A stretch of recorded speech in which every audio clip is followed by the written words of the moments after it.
Hello everyone, hello dear student, आप सभी का स्वागत है आज की इस क्लास में। इस वीडियो में मैं बात करने वाला हूँ पिकॉक एंड वाइजमैन थ्योरी के बारे में।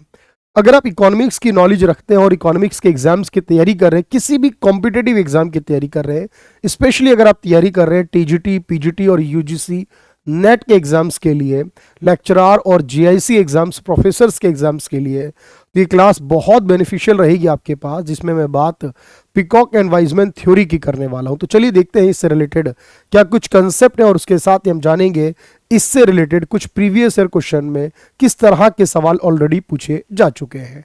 तो चलिए शुरुआत करते हैं। पहली बात आपको याद रखनी है, इस सिद्धांत को एलन पिकॉक और जैक वाइजमैन के द्वारा विकसित किया गया, क्योंकि जब ये थ्योरी बनी है तो इसका नाम एलन पिकॉक के पिकॉक से लिया गया है और जैक वाइजमैन के वाइजमैन से लिया गया। इसीलिए इस थ्योरी को हमने पिकॉक वाइजमैन थ्योरी के रूप में डेवलप किया है। यह थ्योरी ये कहती है कि जैसे जैसे सरकारी व्यय होगा, सार्वजनिक व्यय है, उसके पैटर्न की बात की, यानी किस तरह से सरकारी व्यय बढ़ता है।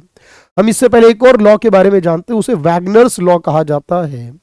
वैगनर लॉ ये कहता है कि जैसे जैसे अर्थव्यवस्था विकसित होती है, डेवलप होती है, टाइम बढ़ता जाता है, वैसे वैसे सरकारी व्यय भी बढ़ता है।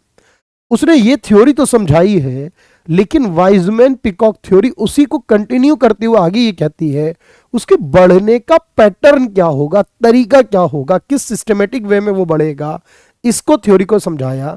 यानी डेवलपमेंट के साथ साथ, ग्रोथ के साथ साथ खर्चा बढ़ता है सरकार का, ये तो कंफर्म है।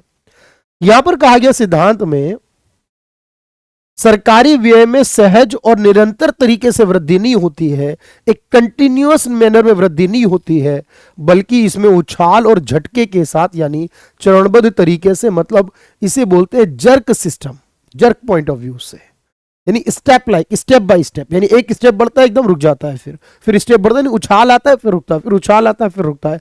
ये स्टेप बाय स्टेप बढ़ता है, एक बार में ये इंक्रीमेंट नहीं होता। इसको स्टेप बाय स्टेप बढ़ने की वृद्धि के रूप में दर्शाया गया है।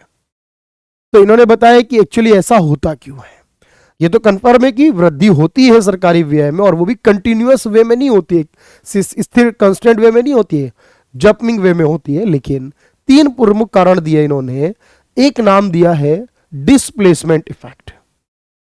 ये कहते हैं कि जब भी कोई आपातकाल या युद्ध का समय होता है, तब सरकारी व्यय बढ़ जाते हैं।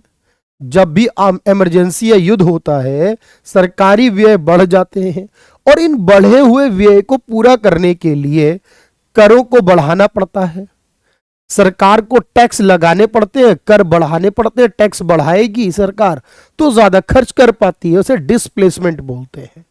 यानी पुराने टैक्स की जगह नए टैक्स लगाते हैं, ज्यादा लगाते हैं, कम की जगह ज्यादा खर्च करते हैं जब इमरजेंसी या युद्ध की स्थिति, उसे विस्थापन प्रभाव नाम दिया। दूसरा बोला इन्होंने निरीक्षण प्रभाव। सरकार में जो निगरानी करती है, सरकार का टैक्स कितना मिल रहा है, सरकार के व्यय, और इसको ठीक से काम करते रहें, इसको देखते रहने के लिए इसका निरीक्षण करना होता है, इंस्पेक्शन करना होता है। और सरकार को कंसंट्रेशन, यानी केंद्र सरकार का व्यय हमेशा राज्य सरकार की तुलना में तेजी से बढ़ता है। यानी केंद्र सरकार का व्यय संकेंद्रण रहता है, यानी सारी राज्य सरकारों का मिलाकर भी अगर देखा जाए, उनके मुकाबले केंद्र सरकार हमेशा ज्यादा खर्च करती है। क्या हुआ, एक तो हमें हमेशा इंस्पेक्शन करना है, तो उसे इंस्पेक्शन इफेक्ट कहेंगे। हमने क्या करना है कि सभी राज्य सरकारों के मुकाबले केंद्र तब भी ज्यादा करती है, इसे कंसंट्रेशन बोलते हैं। और जब हम युद्ध की स्थिति में हो, आपातकाल की स्थिति में हो, तो हमें ज्यादा टैक्स खर्च लगाने पड़ते हैं, ज्यादा खर्च के लिए ये डिस्प्लेसमेंट है। तीन इफेक्ट का जिक्र किया गया, सरकार के खर्च की बात की गई, और इसके इस पैटर्न को बताया गया कि किस प्रकार से होगा। बस यही है वाइजमैन एंड पिकॉक थ्योरी। चलिए देखते हैं क्या सवाल पूछ रहा है एग्जामिनर इसमें हमसे। सार्वजनिक व्यय पर वाइजमैन पिकॉक हाइपोथेसिस में किस तत्व की बात की गई है? तो आप कहोगे सर इसमें डिस्प्लेसमेंट इफेक्ट की बात भी की गई है, इसमें कंसंट्रेशन की बात भी की गई, और इसमें इंस्पेक्शन की बात भी की गई। इसका मतलब सारे सही हैं, तीनों के विषय में बात की गई इसके अंदर, डिस्प्लेसमेंट, कंसंट्रेशन और इंस्पेक्शन। वाइजमैन पिकॉक परिकल्पना किसकी संभावना का समर्थन करती है? अब वाइजमैन पिकॉक हाइपोथेसिस जो है वो कहती है कि सरकारी व्यय में वृद्धि होती है। ये बात तो कंफर्म है, सरकारी व्यय में वृद्धि होने की बात करती है। ये तो नहीं कहते ना सरकारी व्यय में स्थिर होती है, ये सरकारी व्यय में गिरावट की बात की हो, इसने ऐसा तो नहीं कहा। सरकारी व्यय में वृद्धि की बात की है इसने। अच्छा, सरकारी व्यय में वृद्धि किसी सहज और निरंतर प्रवृत्ति का पालन नहीं करती। सरकारी व्यय में वृद्धि जो है वो चरणबद्ध तरीके से होती है, एक सिस्टमेटिक मैनर में होती है, एक स्टेप वाइज मैनर में होती है। यह बात किसने कही है? ये कंटिन्यूअस नेचर में ना होकर स्टेप लाइक मैनर में होती है। बात पिकॉक और वाइजमैन थ्योरी ने कही है अपनी कंसेप्ट में। एक बड़ा सवाल है, इसको भी करेंगे, लेकिन इससे पहले ये कर लेते हैं। कौन सा वाइजमैन और पिकॉक जो हाइपोथेसिस यानी थ्योरी है उसका हिस्सा नहीं है? तो ये कह रहे हैं सरकारी खर्च बढ़ेगा और स्टेप लाइक मैनर में बढ़ेगा, कंसंट्रेशन भी है, डिस्प्लेसमेंट भी है, इंस्पेक्शन भी है, लेकिन टैक्सेशन इफेक्ट नहीं है। क्योंकि ये पूछा है कौन सा नहीं है, तो मैं कहूंगा टैक्सेशन इफेक्ट कोई नाम इसमें नहीं दिया गया, 3 नामों के साथ इस थ्योरी को बनाया गया है। पिकॉक और वाइजमैन थ्योरी के अनुसार सरकारी व्यय में वृद्धि किस प्रकार होती है? तो पिकॉक और वाइजमैन थ्योरी ये कहती है सरकारी व्यय में वृद्धि होगी डेवलपमेंट के साथ साथ, जो कि झटके या चरणों के तरीके से होगा, यानी जर्क और स्टेप लाइक में होगा। इसी को डिफाइन करना है हमें। जिगजैग नहीं बोला गया इसे, स्मूथ नहीं होगा ये, बल्कि ये जर्क और किस तरह स्टेप वाइज में होगा। विस्थापन इफेक्ट जो है ये किस थ्योरी में रिलेट करता है, किसने दिया है? डिस्प्लेसमेंट इफेक्ट, कॉन्सेंट्रेशन इफेक्ट और इंस्पेक्शन, ये तीनों इफेक्ट का जिक्र जो है वो किसमें है सर? पिकॉक और वाइजमैन थ्योरी में है। विस्थापन प्रभाव कहां पर है? पिकॉक और वाइजमैन थ्योरी के अंदर है।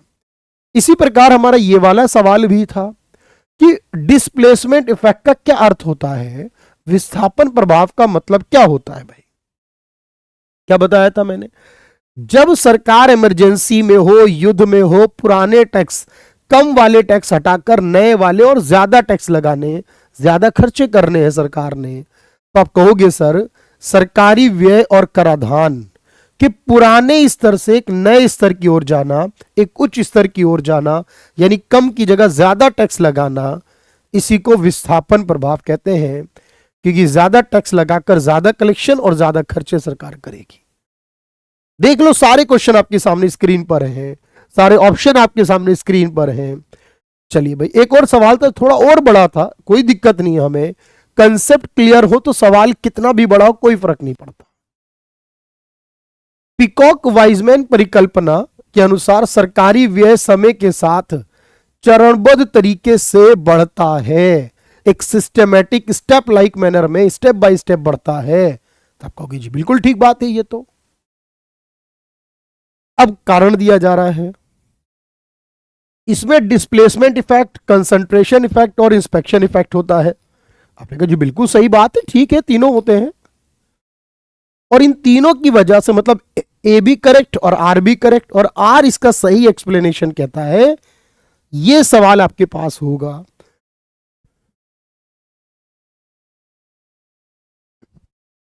इस तरह आपको थ्योरी याद रखनी है, सारे कंसेप्ट याद होने चाहिए।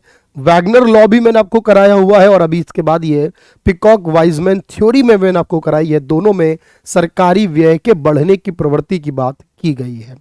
आज की वीडियो में इतना ही है। होपफुली आपको ये वीडियो पसंद आई होगी, और आप इस चैनल पर इसके अंदर आपके पास जो प्लेलिस्ट है उसमें जाएंगे, बहुत सारी वीडियोस आपको मिलेंगी, सारी वीडियोस को देखेंगे। और कैरियर विल ऐप पर हमारे जो बैचेस आते हैं इकोनॉमिक्स स्पेशल के, जिसमें आपके एग्जाम की तैयारी कराई जाती है बहुत बेहतर तरीके से, उसको करेंगे आप मेरे साथ। आज के लिए इतना ही है, लेकिन अगली वीडियो में कुछ और लेकर आऊंगा आपके पास। Thank you everyone, thank you so much.